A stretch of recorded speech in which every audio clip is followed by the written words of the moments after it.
Choisir les meilleurs pour représenter le Gabon aux Jeux africains et olympiques de la jeunesse qui se tiendront du 18 au 28 juillet à Alger et du 2 au 17 octobre 2018 était l'objectif du tournoi de détection organisé par le Comité national olympique gabonais et la Fédération gabonaise de natation qui a pris fin samedi à Libreville.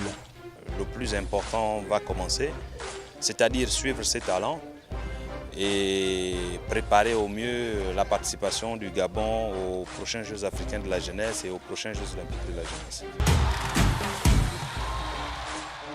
Fin ce dimanche des champions d'Afrique de cyclisme sur route 2018 qui ont eu lieu depuis le 13 février à Kigali. Et il a encore fait parler de lui. 2018 est sans conteste l'année de Joseph Aroureya. Le Rwandais a remporté la course en ligne U23 pour s'adjuger le titre continental. Aroureya poursuit sa belle saison avec le titre devant l'Érythréen Enoch Mouloubran et un autre Rwandais Didier Mounieneza. Une seconde médaille d'or pour le champion local après le titre contre la montre individuelle U23.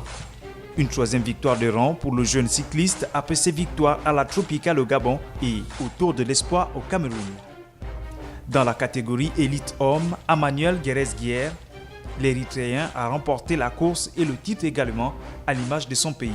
Guérez-Guière a survolé la course finale en terminant les 168 km dans la capitale rwandaise en 3h56 minutes 29 secondes.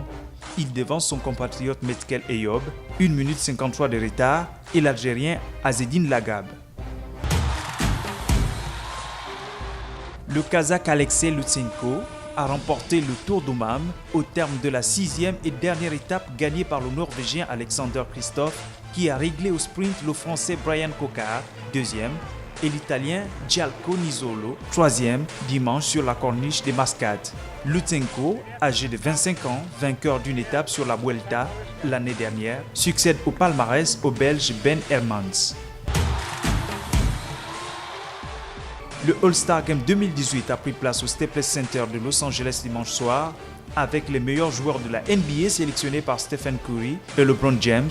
La Ligue a donc modifié son format cette année en espérant redonner de la gouache à un événement qui perd en intérêt tout en restant l'un des plus médiatisés de l'année. Les conférences ont été abolies le temps d'une soirée. 2 capitaines qui choisissent leurs coéquipiers. Aussi, en prime, une motivation financière avec de l'argent offert à l'association caritative défendue par le vainqueur.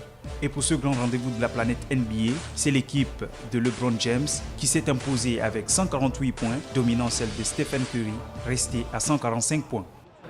Mon premier souvenir All-Star? En fait, mon premier All-Star Game, c'était ici à LA.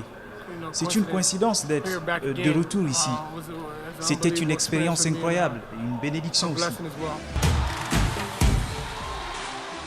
Il y a 3 semaines, le Brésilien Edson Bindilati suyait à grosses gouttes sur une piste d'athlétisme sous le soleil de plomb de Sao Paulo. Il s'entraînait pour les JO d'hiver, les 4e de sa carrière en bobsleigh. Lors de la cérémonie d'ouverture à Pyeongchang, il faisait presque 50 degrés de moins, mais l'ancien décathlonien de 38 ans était tout sourire à la tête de la petite délégation d'une dizaine de sportifs d'un pays qui ne connaît pas la neige. Ils se sont entraînés sous un soleil de plomb à un sport de glace dans un pays qui ne connaît pas la neige. Mais pour la première fois de son histoire, le Brésil est parvenu à se qualifier pour 2 épreuves de bobsleigh. Il doit entrer en lice ce lundi pour le bob à 2 et le 23 février pour le bob à 4 avec Edson Bindilati comme pilote des 2 équipages. Comment l'équipe de bobsleigh du Brésil s'est-elle formée? Les athlètes du bobsleigh viennent de l'athlétisme car ils ont déjà la rapidité, la force, la musculature. L'ancien pilote de la Confédération à l'époque, en 1999-2000, a vu mes résultats en athlétisme. Il voulait monter une équipe brésilienne de bobsleigh. Il m'a demandé si je voulais faire le bobsleigh. Il m'a dit « Tu as déjà vu le film Rasta Rocket? Regarde-le et dis-moi. Si tu veux participer, tu es le bienvenu. » J'ai aimé ça, ça a été le coup de foudre. J'ai aimé de plus en plus. J'ai vu qu'on avait les conditions pour se qualifier pour les JO, ce qui est le rêve de tout athlète de haut niveau. À l'époque, je faisais de l'athlétisme, donc c'était les JO d'été, mais on a vu qu'il y avait l'opportunité de se qualifier pour les JO d'hiver. On a évolué, on est entraîné, on a mieux compris l'épreuve.